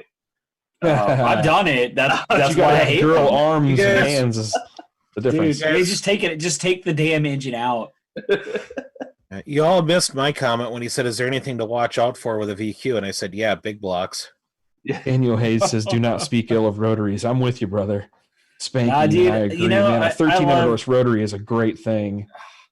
Yeah, when Kyle Mowens talked to him, was like, yeah, so we're making 50 pounds of boost, and that's not enough, so we do a 400 shot on top of that. I was like, all right. Rotary life. Oh, dude, that thing sounds so nasty on rev limiter. Brian, the problem is my dyno and rotaries seem to not get along. I don't really tune them. But even just ones that have shown up for Dino Day, it's a ton of rotaries. When I was in Southern California, there was a rage in the late 90s, early 2000s that people were running them in their dune sand buggies like crazy. They made a great sand rail engine, and keep the sand out of them. Otherwise, I mean, I tuned a ton of them doing that. And then we had a couple of dyno days at Spectre where for some reason, like a West Coast Rotary Club turned up and we tuned through all of them. It was pretty cool. The two guys who developed some of the firmware for Megasquirt 3 were Rotary guys. So they actually came out to an event. We had them out there for a few days, and a bajillion Rotary guys showed up because Megasquirt was a really popular Rotary engine controller. And these guys put in there what the Rotary guys want. It worked really good. But anyway, we tuned a shitload of Rotaries in a 2-year period, doing that twice.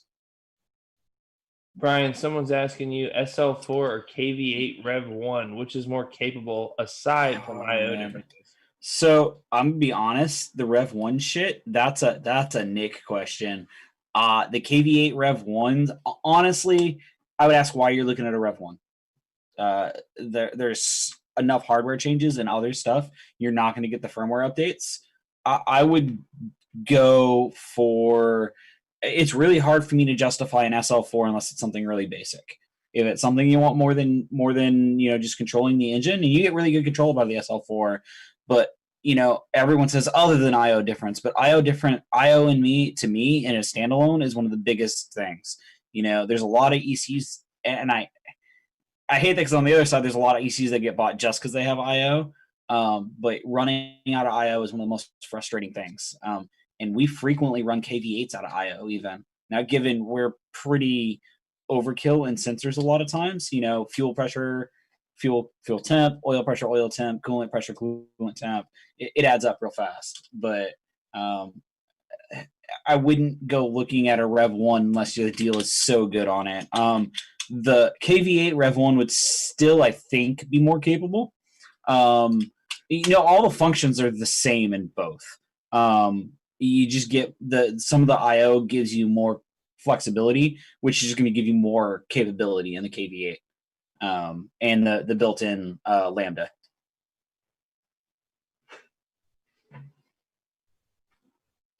And I guess you get dual drive-by-wire. You don't necessarily need it in most applications, but I would still say, why are we looking at a Rev 1 unless the deal is? Can't wait to run a Hell Crate motor or a Helephant with a. I'm going to use an Emtron the next time. Hey, we got one of those we're working on right now. Yeah, Hell Crate 69 charger with a. So you can run that bypass valve. 8 or 12. I have to go back and look. You can actually do load-based stuff with the bypass valve instead of Hollywood just inverts from the throttle. Yeah, that's the problem with those is I've got to go back and look. I've started to pin it, and I think we're going to have to put a KV12 in it because once you do, it's got pre and post, pre-throttle on both side IAT pressure, post-throttle IAT and pressure, and then pre and post blower, so you can do blower efficiencies and all that stuff. And it's awesome, but I remember we did it, and I'm like, I'm out of temperature inputs. I have to, on an Emtron, I have to put in pull-up resistors because I'm out of channels with built-in pull-up resistors.